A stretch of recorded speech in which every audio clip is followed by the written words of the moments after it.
You're listening to a CNA podcast. Hello, everyone. It's Andrea Heng. You are listening to the Money Talks podcast, and this is where we discuss all things money.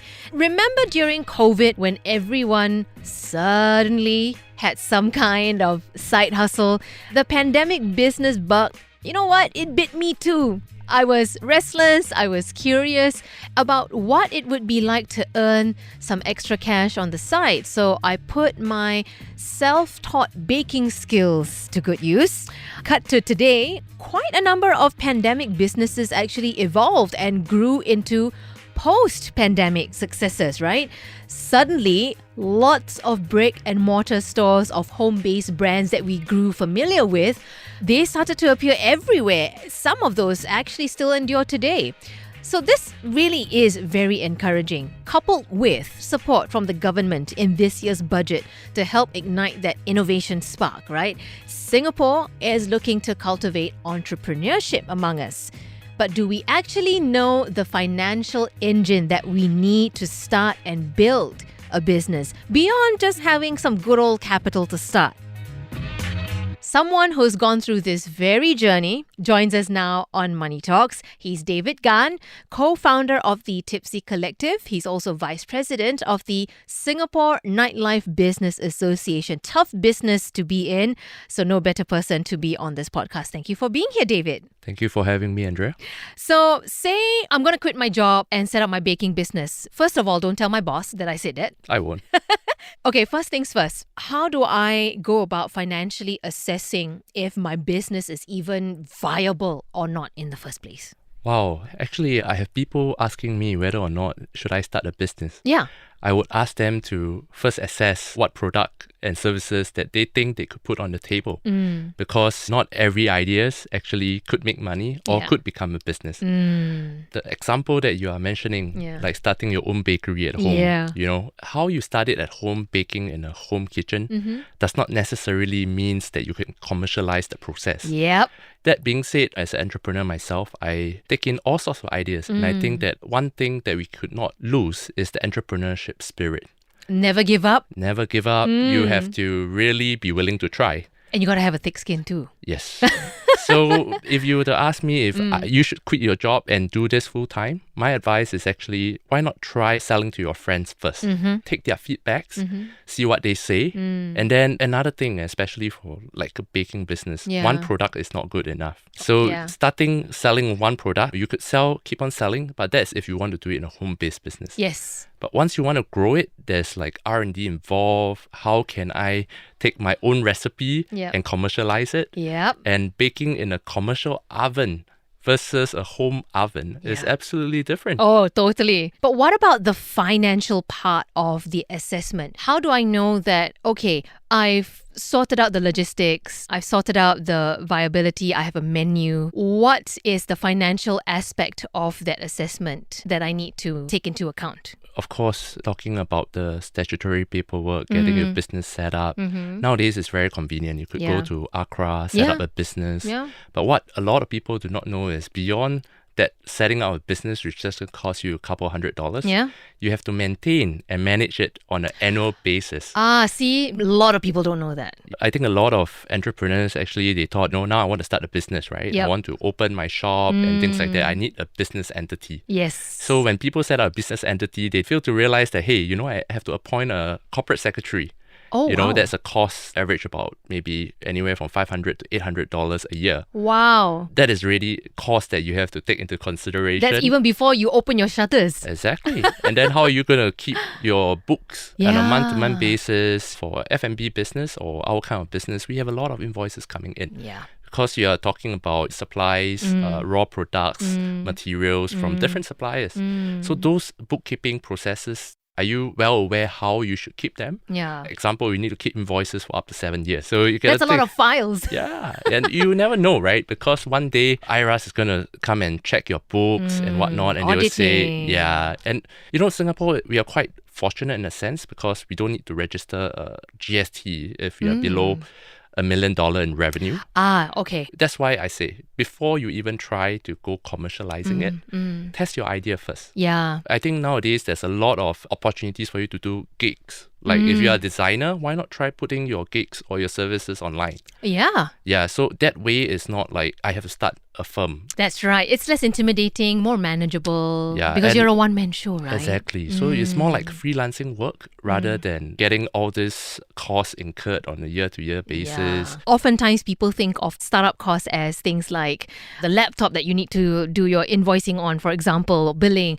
the equipment that you need to run your business, the rent, if it's a storefront, for example, all these overheads. People don't realize that the paperwork also has a cost to it. So that's a good point. My business idea is solid. I've assessed that it's worth its while. Time now to source capital. I think it's one of the most intimidating parts, I want to hear from you now. As an entrepreneur, especially a first-timer, what avenues of financing are available to me in terms of what I can build for capital? Glad you asked this. When I first started Tipsy back then with my late partner, we tried to approach the banks for loans. Right. Absolutely no banks will touch us, by the way. Because they always ask what's your track record, how long your company has been incorporated. Yeah. So more than often, you'll be tapping into your own personal credit line. I mean, banks also are concerned, right? Sure, of course. You've got hundreds and even thousands of people every year coming with new entrepreneurship ideas, Yeah. like thinking that I could start a new It's like the business. Eureka department in the bank somewhere. Right. So, I mean, there's many ways to access capital. I mean, like more commonly, you see a lot of seed funding. Yes. Yeah, so you also see a lot of websites. If you are creating a product, some people put a product on fundraising, crowdfunding, kind of. Indiegogo, that sort Exactly. of stuff, right? I think there's many channels and avenues. So it really depends your kind of business. Because I Right. can't go to this website and say that, hey, I want to open a tipsy bar. Yeah. Like, can you crowdfund me? Yeah. That's not going to happen. Yeah, right? yeah. But of course, if you want to create a product like a earpiece, a new product, and again, there's a lot of products in the market. How you're going to Yeah. stand out. So this is where your test comes. Like people are Right. willing to crowdfund with you. But the crowdfunding also feels like advanced ordering. That's the thing. So it Yeah. comes with a commitment, a pre-commitment already, Exactly. right? Yeah. Yeah, then again, before you even try to go into the storefront and all the other things which you just mentioned, Yeah. it's best really to test your product. Yeah. Yeah. So you talked about seed funding and we know about the crowdfunding version of that.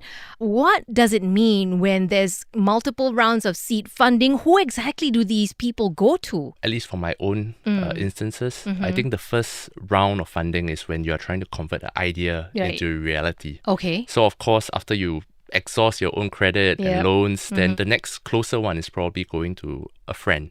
Okay. Or your family Right. to do. Usually it's always the case in Right. Singapore's Yeah. context. You always go to your family like, hey, I have an idea. Yeah. And this idea, I think it will work. Yeah. Would you like to be my first investor and invest, say, 20, 30 grand in my Right. business? And then from the seed funding actually is to get your proof of concept proven. So more than often, a lot of businesses does not make it past that stage. Really? Yeah. Wow. Yeah, so like when I was young, I remember I always wanted to own a cafe. Yeah, and then after I owned a cafe, I always wanted to open a bar. So, and you always have this misconception where you tell your friend that, hey, I go out and drink so often, I could probably bring all my friends Yeah. come and support me. Yeah, I'm very familiar with that. Yeah. And I tell you, I learned my hard lesson the first month after I opened. Because I realized that there's only so much your friend could support you. Exactly. And exactly. Yeah, and like what Jack Ma said, right? The last person he want to sell is to his friends and family. That's absolutely right. And you brought up a fantastic point because your friends would patronize your establishment for you. Yes, Customers would patronize your establishment for the product that you're selling. absolutely. Yeah, that's a very big difference, isn't it? Yes. So that's why they always say, right? You focus on the service, the product, and the experience. Yeah. Or rather, in our case, the hospitality. Yeah. Yeah, you focus on that. Correct. And the people will follow. Yeah. Yeah, because again, it's going to take time. Yeah. You got to do your marketing. Yeah. And again, a business is not just about your product. You have to build your brand, you have to build your marketing, your outreach, how you're going to get your product to let people know the awareness that you're Yeah. trying to generate. Exactly. Yeah, so it don't happen overnight. But back to the funding part, right? Yeah. So after seed funding, usually, let's say you have a sustainable product, Right. and people are receptive to it. Mm-hmm. That's where sometimes you might not even need to go and find an investor. Ah. They will be knocking on your door. Different products have different kind of investors. You split between the venture capitalists, you talk about the private equity. Yeah, and then all there's of the them, angel investors as exactly. well. So Yeah. a lot of them, they are investing in different things. Right. More commonly, I think that each of them kind of have their own fund. Understood. Yeah, and the fund usually comes with a mandate. So example, you have this tech fund. Right. And the mandate could only be investing in tech-related services or products or softwares, etc. Right. You could also be a hospitality fund Right. that focus on investing in hotels, properties, things that are hospitality related. Are there multidisciplinary ones? More than often, you don't find Right. something that is too So diverse. it's really quite specialized in that sense. Yes, Okay. because sometimes, again, you got sovereign wealth funds that invest in funds, and Correct. they have this caveat. They say they cannot invest in anything that is like alcoholic, anything things that may be a conflict of interest for yes, them, right? something along that understood. line. So it really depends. That's why Okay. I say there's different. Okay. And different funds have different appetite. So some funds have different deployment capital. Right. So some of them may only want to invest like a few 100,000. Some have a minimum size of I only going to invest in a company about 5 million at one time. Right. So it really varies. What about government support? Well, a lot of emphasis has been placed this year from the Singapore budget on all forms of government support. There are subsidies, tax rebates, incentives, different kinds of business loans depending on the size of your business and type of your business. So walk us through that a little bit of what you know. Is that something that we should first consider? Government support? Oh, absolutely. I mean, being in this business for the past almost 6 years now. Congratulations. Yeah. Tough turning business to 6. be in for a while. Yeah, it's a cutthroat business to It be honest. is. But I'm really glad we started in Singapore because the kind of environment that the government has provided to encourage startups is amazing compared to a lot of other countries. But of course, it comes with its own set of challenges that I think all businesses will face. But I think the government already came up with one of the most commonly used one is a PSG grant, which is a productivity solution grant. Yes, I've heard of that, yeah. So in that grant, what the government do is they identify a set of solutions. And again, the vendors could submit to the government and say that this solution will help the SMEs. So the government get it pre-approved. Example, if you're a new company, you want to start up, you need a HR system. So they have a ready solution that, have the whole HR suite from your payroll and the other kind of things. Right. They can tap on. And then let's say you have 20 employees and then it cover a full suite. And then what they do is they'll give you like $5,000. And then from the $5,000, it'll cover you for a year. You have to pay first, of course. Sure, yeah. But you have to get the reimbursement later. So that is on the more basic. And that system varies for different industry. They have different grants, different solutions. Right. So really, you can go to that site and shop for solutions. Are there any pros and cons to any of these options that you've just laid out for us? So there's the seed funding, crowdfunding, there's the investors, and then there's the government support. But are there anything I should be cautious about? I think you should really ask yourself, do you need that money? Because more than often, sometimes you are doing well. Unless you have a really solid plan or idea of expansion, don't take money that you don't need. That's an interesting perspective. Okay, walk me through this thought process. Okay, so example, if I open an ice cream shop, Right.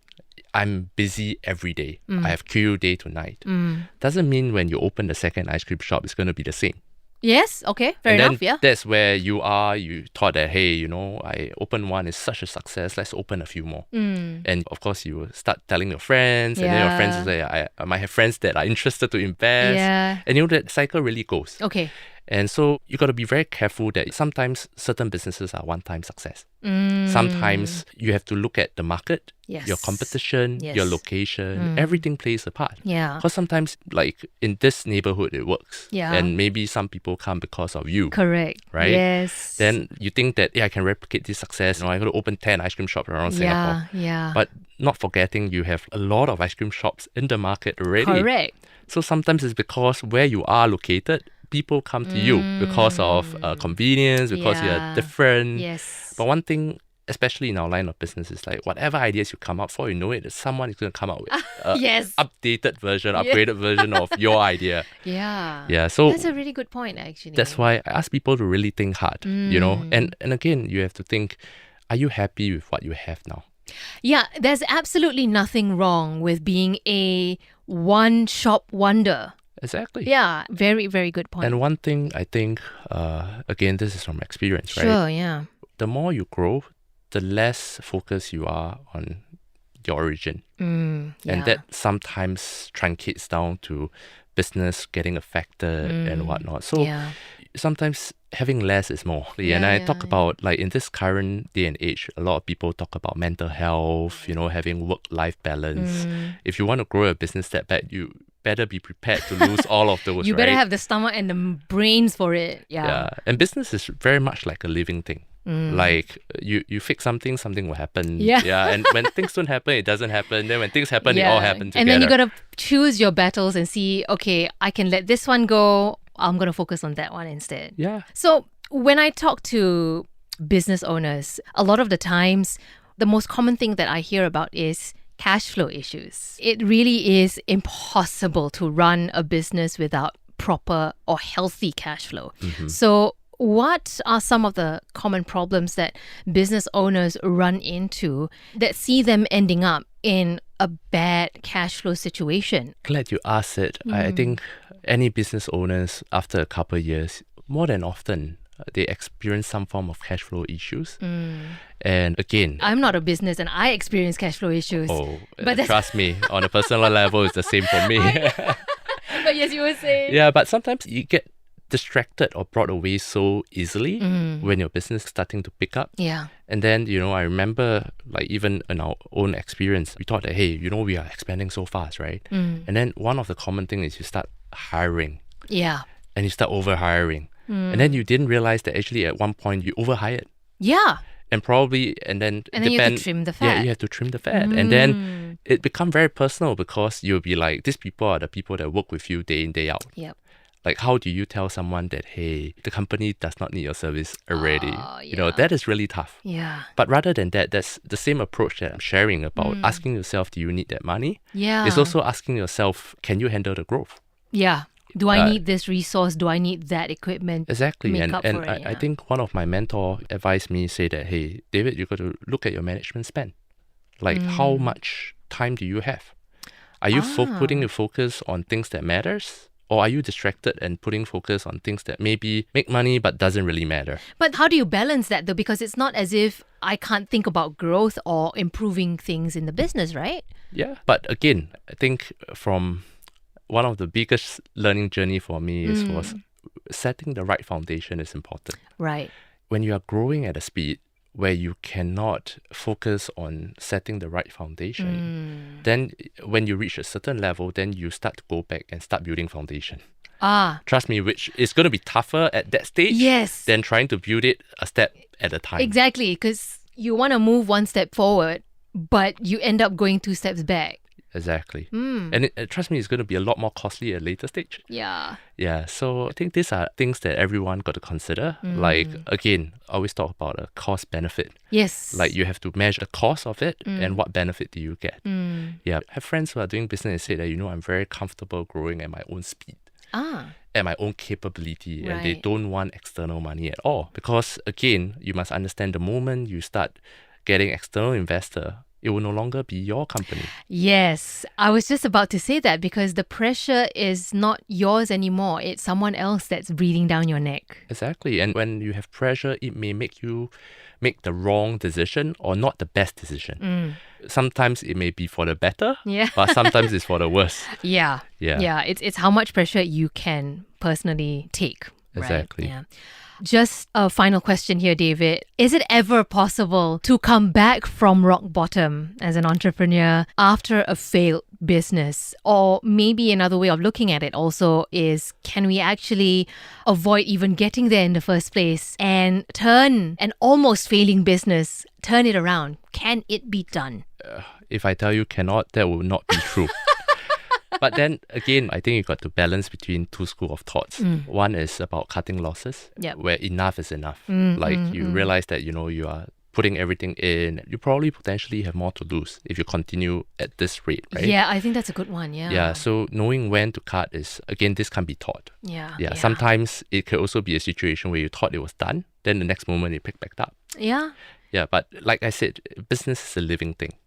The more time that you use to nurture it, cultivate, work with a team of like-minded individuals for the future of the business, there's a higher chance of growing. Yeah. But when it reached that stage where, you yourself no longer want to do it. Yeah. I think this is very common in business owners. Yeah. This is what they call operator's fatigue. Then maybe you might want to consider taking a break. But on the part where can it be rebuilt, I believe definitely it can. We saw again and again different examples of failing business coming back up again. Yeah. But it takes a lot more hard work to get it through and get it up again. Yeah. Then again, like failures, I think entrepreneurs, even me and my partner, we failed before. Right. And it's because of the failure that we learn a lot of precious lessons. A lot of times you will find the common thing about entrepreneurs is they don't like to be defined in a box. Not that they don't follow rules, Yeah. but they like to always thinking, what can I do? When the Yeah. world and the society tell me that this is the norm, Yeah. what is the gap that I could try to identify and fill? So that's the spirit of entrepreneurs. Wow. Thank you for sharing your story with us on the Money Talks podcast. I really appreciate it. So I appreciate the invite.